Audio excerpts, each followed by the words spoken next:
Hey, this is Ray with Podium 1 Racing.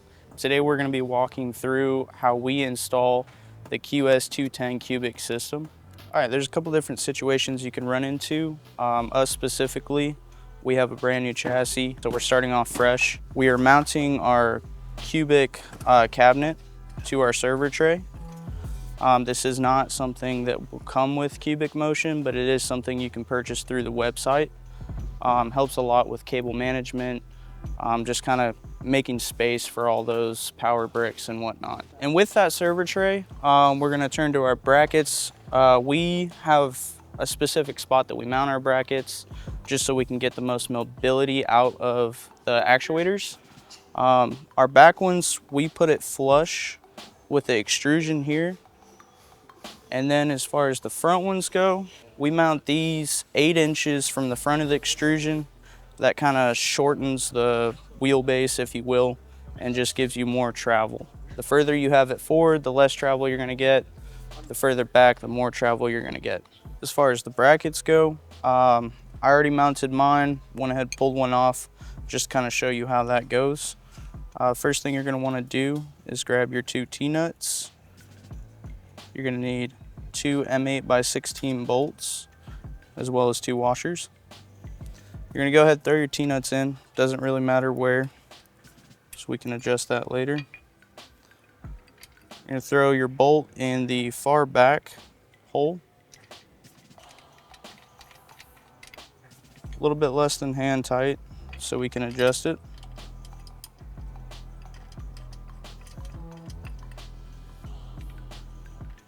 I'm gonna measure mine out exactly where I want it.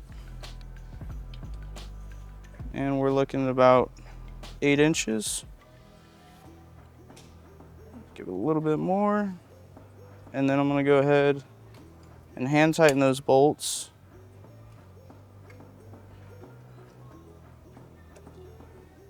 Just enough so I know it doesn't move. We torque our M8 bolts down to 17 foot-pounds.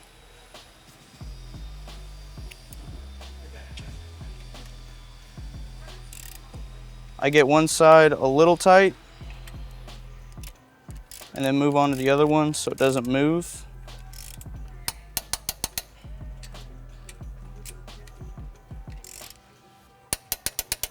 And that's it. Now we can attach our brackets for our actuators. All right, now that we have installed our top and bottom bracket, we can go ahead and throw on the brackets that connect to the actuators. And we'll start leading with the thicker side here at the top. You get a little baggie with some hardware in it. It comes with these small black bolts as well as washers. And you also get 8 silver bolts. And we are using M8 flange nuts. They don't come with the package, but this is what we use for extra support.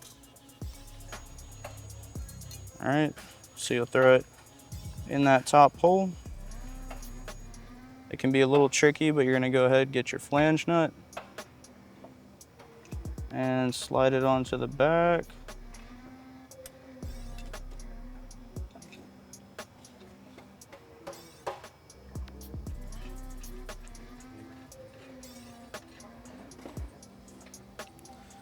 Get that hand tight and then repeat the process for all 4 bolts.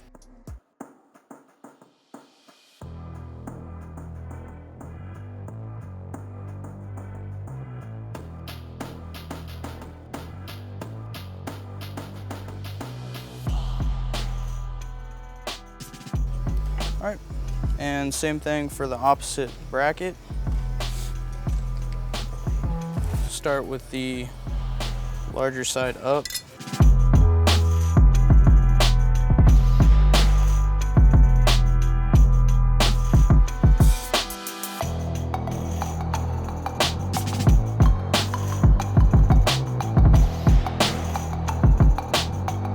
And then we're gonna go ahead and torque these down to 13 foot-pounds.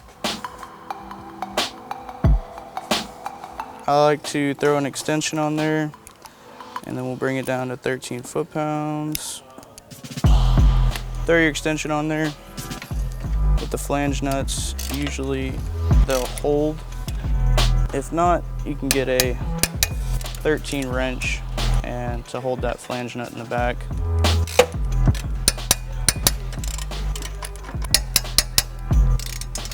All right, now that we have all of our bolts torqued down to spec, we can go ahead and throw on the actuator. And these are our actuators. You'll find 4 holes on either side. Go ahead, take a wire, get that out of your way.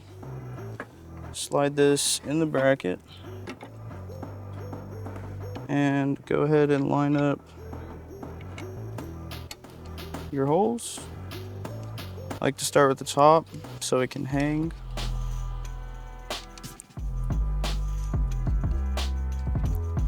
Just get it hand tight.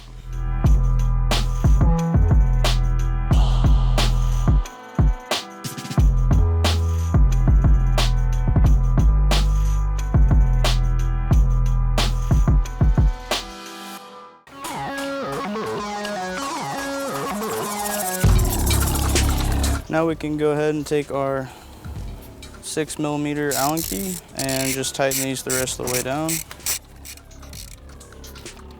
Same as the back of the bracket, we are going to torque these down to 13 foot-pounds.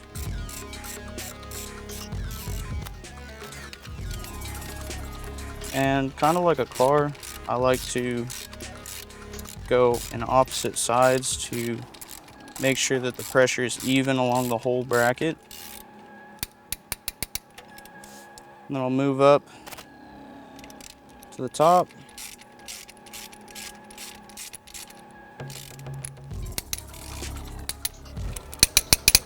And we'll repeat this process for the other side. All right, and now that we have all the actuators installed, we are going to put on our last power cabinet. I already have one on there, but we're gonna go ahead and unbox this one, see what it comes with, and then we'll go ahead and install it.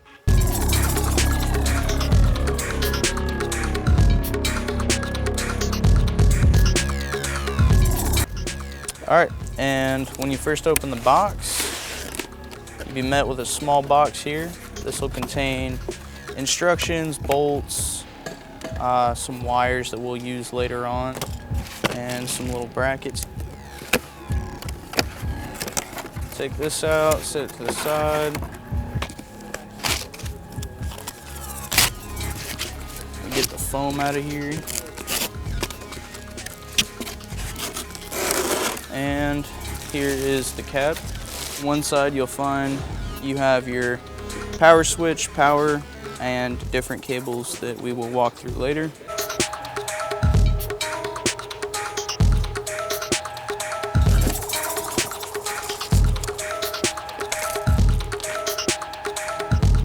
All right, and with this set of bolts that you get, some of them are going to be important to you, some of them may not.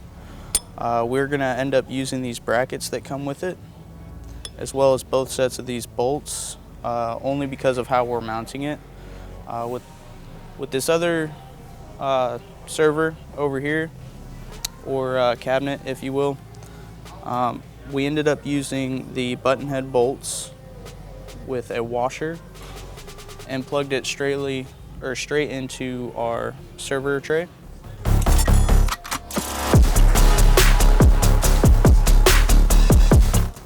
And with this one, we're gonna go ahead and get it set up for our flight. We do have flight pedals on this rig, so we're gonna end up using all 4 of these brackets. And you're gonna wanna use these flathead M6 bolts. You'll need a 4mm wrench, and you're just going to take the divoted side of this bracket here. We're going to go ahead, put it in this hole in the corner.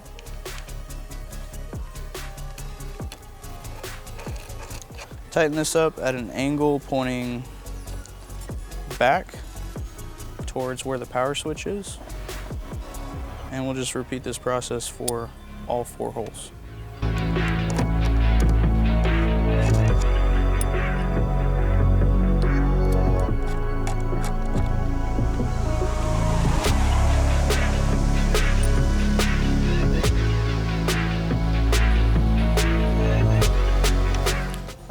Now that we got these tight, we can go ahead and take our T-nuts, put them in our extrusion, and bolt this up. All right, now we are ready to mount our cabinet. We're gonna be mounting to these two pieces of extrusion here. We're gonna go ahead and put our T-nuts in the closer channel to the front. Put one over here, same thing for the front. Go ahead and slap these in.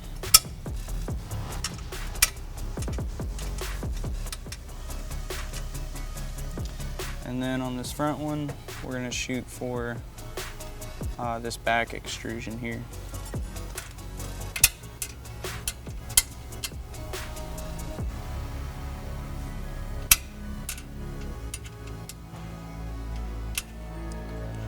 Now we can take our cabinet. This process is much easier with some help or something to kind of hold this in place for you, but it's just me now. So go ahead and get one bolt on each side of this. All right, move this wire out the way.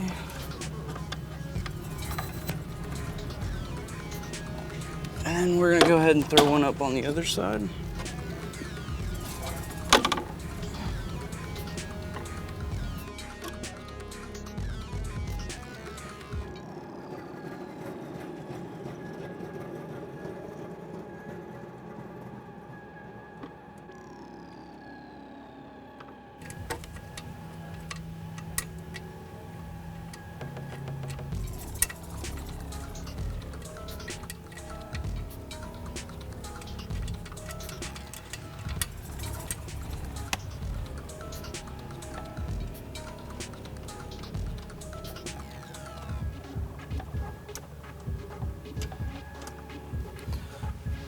Take our M4, make sure everything is nice and snug.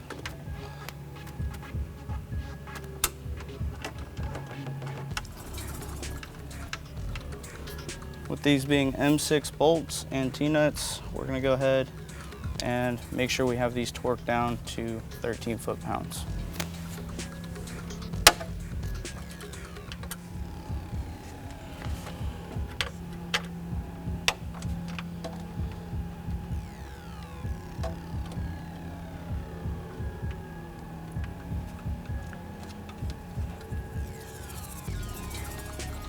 All right, and now that we have our cabinets up kind of where we want them, your next step would be wiring. The cabinets come with a couple different wires, so does the e-stop. There is a very informative kind of step-by-step blueprint that you can look at on Qubic's website. It'll show you exactly how to wire all these, just so you can make sure you have the switches right. But we're not going to go into that today. But I did want to show you how these actuators actually hook up to the cabinet. And it's pretty cool. You have these nice beefy quick releases. And these come with two different pin patterns, so you don't mix them up when plugging them in. But you basically want to match up this red dot on the back of the quick release. And there's also a red dot here on the bottom of the plug. And you'll just kind of match those up. You feel it slip in and then click. All right, and same process as the back. You're gonna take your two actuator wires and just kind of match up the pin pattern here. Look for that red dot. Slide her in.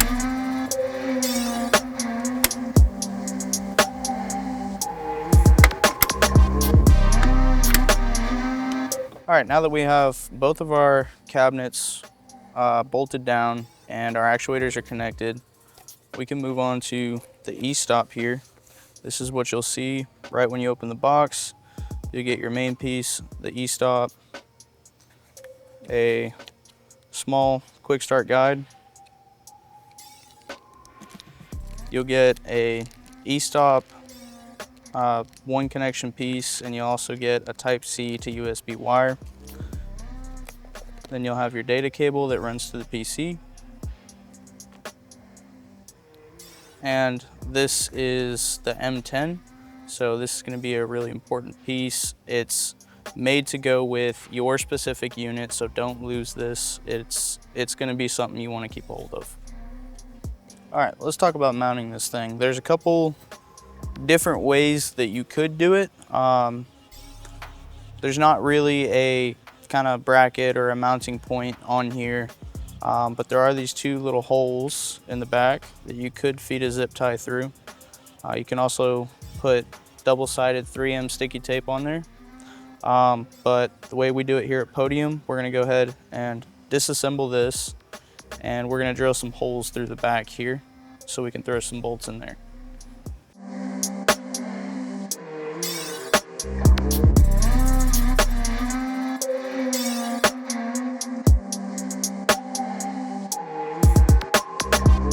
All right, we're gonna start with unscrewing this top, and we're just gonna go ahead and peel it back like this.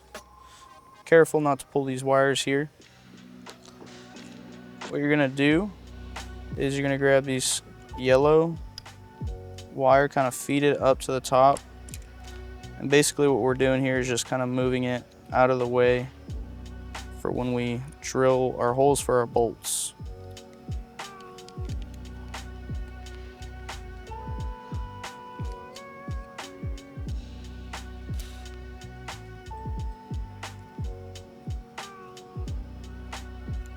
All right, now that we have our wires moved out the way, we're gonna go ahead and get ourselves a drill bit.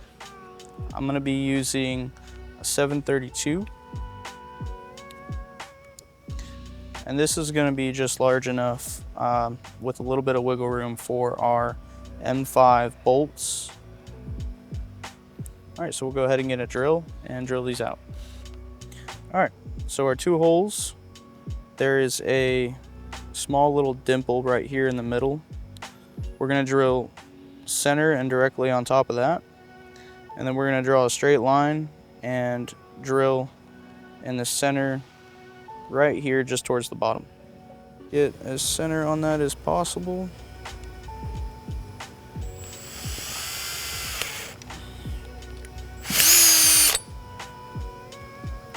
First hole, and then we'll go ahead and do the one in the back.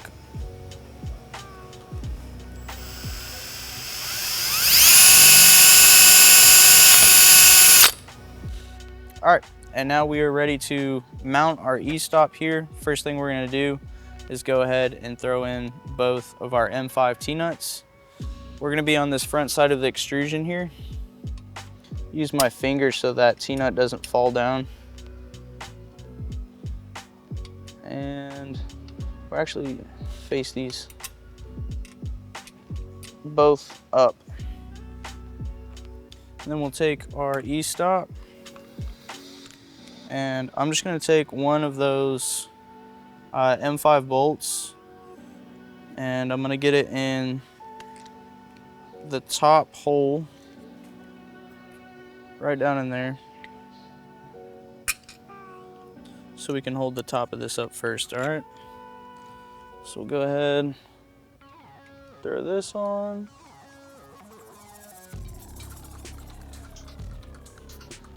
Just get it sort of tight so we can still slide it around and find that other T-nut. Take our last bolt, and we're just gonna be feeding this one straight in.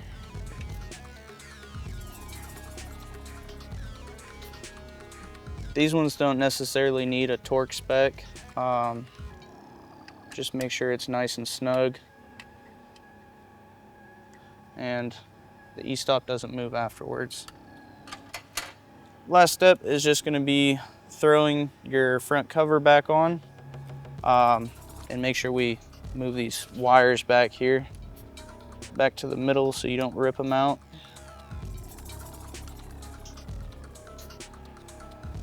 And then we're just gonna throw this cover back on. you'll use your screwdriver, Phillips screwdriver. Get those nice and tight, and that is going to be the end of it.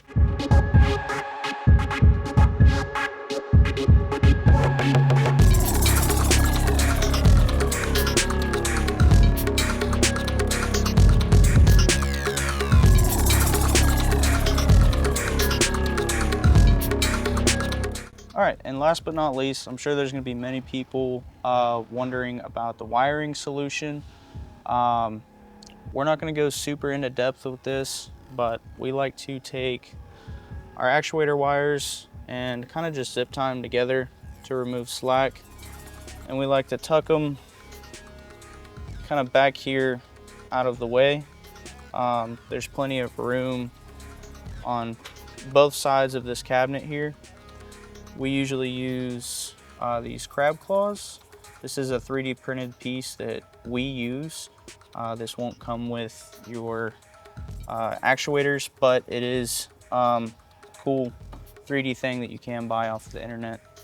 And as far as the middle section goes, where the two cabinets meet, like I said, there's plenty of room to go ahead, if you purchase crab claws, to kind of tuck them up to the top. Just kind of get it out of the way. All right, now that we've gone ahead and completed this quick step-by-step, if you guys have any questions, comments, or concerns, you can drop it down in the comments below. Thank you for watching. Hope you enjoyed the video.